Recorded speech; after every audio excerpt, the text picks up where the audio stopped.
ლიმონი როცა ყვავის ბაღში, ყველაზე უფრო კაი სურნელი მაშინ დგას.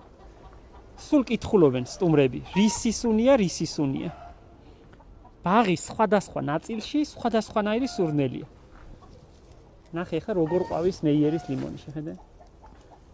აი, ეხა დაიკოკრება სულ და ძალიან ლამაზად აყვავდება და სურნელი გადგება.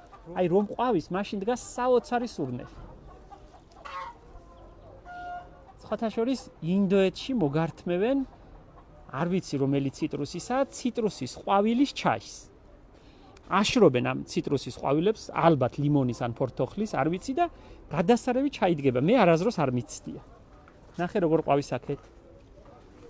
აი. ეხა დასავლეთში ბავშვობას მახსენებს ეს სურნელი, იმიტომ რომ ჩემს სახლში სულ ყვაოდა, ქონდა დიდი ლიმონები, ბაბუას ქონდა ქართული ლიმონები, მწარე რომ აის. ეს მეიერია.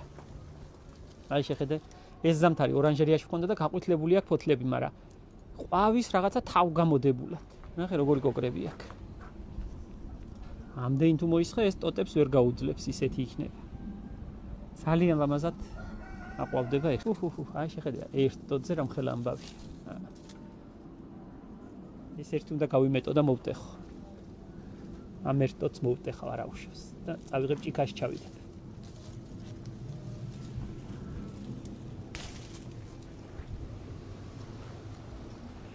მე მგონი ცოტა გიჟი ვარ. მთელი დღე ხო ბაღში ვარ, გარეთ ვარ და რომ მივდივარ საღამოს ჭიქაში ჩასადებად რამე ერთი მიმაქ.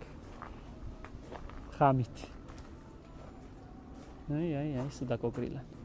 არ არიან თლად ჯამრთელად, რაღაცა არ მოსწონთ თბილისში ლიმონებს, მაგრამ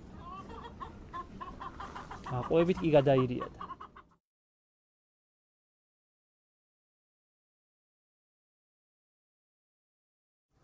ეს ის არის ბავშვობის, მე რომ მithქვამს გახსოვს? ეთერი ბებიას პამადისფერი.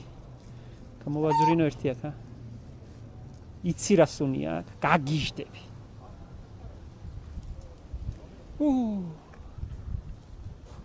ესეც გურიდან ჩამოტანილი ჯიშია. ეთერი ბებიას ქონდა ტყემალზე, წითელ ფოთოლა ტყემალზე, სასწაულის ანახავი იყო.